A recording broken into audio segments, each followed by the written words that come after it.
Have you ever honestly sat down and just pondered what the heck is a criminal? Are you a criminal?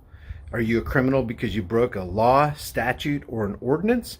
And if that's the case, maybe you're a criminal right now, because before the day is done, do you realize how many laws you will have broken? Does that make you a criminal? Let's take a look at it. Roll the intro. But here's the deal. Here's the deal. Here's the deal. So here's the deal. And here's the deal. Here's the deal. Here's the deal. Because here's the deal. Here's the deal. Either give me your ID or you go to jail. How about that? Catch me outside. How about that? How about that? How about that? Here's the deal. In pursuit of a Mazda heading south on 3 Points Road. Here's the deal.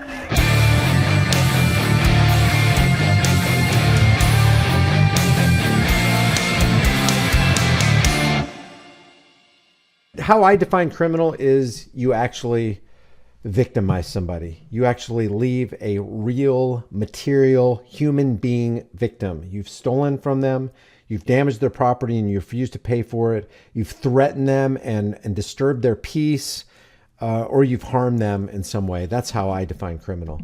And you don't even have to touch somebody to be a criminal. How many politicians have picked up their pens and signed the death warrants of millions of people, which is exactly what you're doing when you're initiating a war, a congressionally supported war. War is just a euphemism for legalized mass murder. That's why I hate the term. It's not war, it's legalized mass murder. And like Hermann Göring said, I think it was a quote by Gustav Gilbert, who interviewed him. Yeah, here it is. It's so good to quote this every now and then. I should just make it a point to just commit it to memory. Later in the conversation, Gilbert recorded Göring's observation that the common people can always be manipulated into supporting and fighting wars by their political leaders.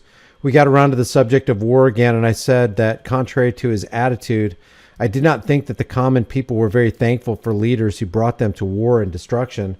And Göring responded, "Why, of course the people don't want war. Why would?" And I could totally say, "Of course the people don't want war. Why would some poor slob on a farm want to risk his life in a war when the best he can get out of it is to come back to his farm in one piece? Naturally, the common people don't want war, neither in Russia nor in England nor in America, or for that matter in Germany. That is understood. But after all, it is the leaders of the country who determine the policy, and it is always a simple matter to drag the people along, whether it's a democracy or fascist dictatorship or a parliament or a communist dictatorship. There's one difference, I pointed out. This is this Gilbert guy who's interviewing him. In a democracy, the people have some say in the matter through their elected representatives, and in the United States, only Congress can declare war. And he said, "Oh, that is all well and good, but voice or no voice, the people can always be brought to the bidding of the leaders. That is easy. All you have to do is tell them that they're being attacked. Hey, you're being attacked. Do you realize that the forces in Iraq are aligning against us and they hate us for our freedoms? You're being attacked." And denounce the pacifists, the people who are against war, for lack of patriotism. So the government goes, "See those people who don't want to go to war? They're the problem. They're not patriotic." And exposing the country to danger. And because they're not patriotic, they're exposing the rest of us to the evils that are planned against us.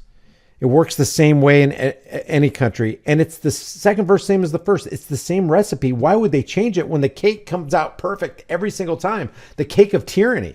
It seems like common sense to me. And isn't it crazy that in our common sense, we have to quote some psychopath, which is what Göring was. But he knew how to operate.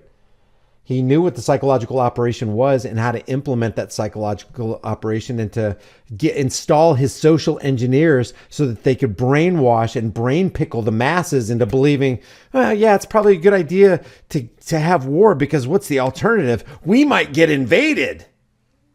Well, then arm yourselves and repel the invasion. But, oh, that's right. You can't arm yourselves because the government already took away all your guns.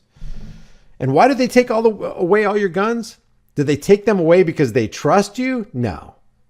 They don't trust you, but they're not saying, "Hey, we're taking away your guns because we don't trust you." They're saying, "Hey, we're taking away your guns because we want to keep you safe." The 9 most terrifying words in the English language still stand. I'm from the government, and I'm here to help myself to your stuff.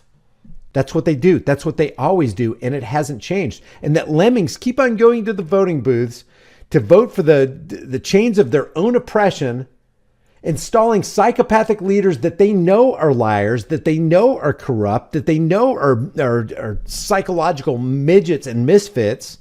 And they keep on going, and they keep on pulling that lever and pushing that button and pulling that curtain and saying, and putting the sticker on their forehead, I voted for the change of my own oppression because I want my party to rob and rule the rest of you just like my party's going to rob and rule me. And then the other people from the other party goes, well, I want my party to rob and rule you just like I want my party to rob and rule me. So everybody is supporting robbers and rulers and thieves and liars and coercion artists and social engineers and psychological operators.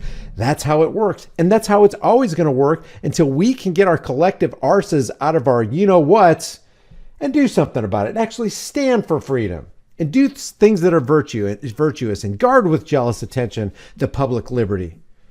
And suspect anyone who comes near that precious jewel. I don't care if it's a Republican anyone or a Democrat anyone or a Libertarian anyone. Suspect anyone who comes near that precious jewel because nothing will preserve that liberty but downright force. And when you give up that force, you are ruined. Leave your thoughts, and I will see you in the next video.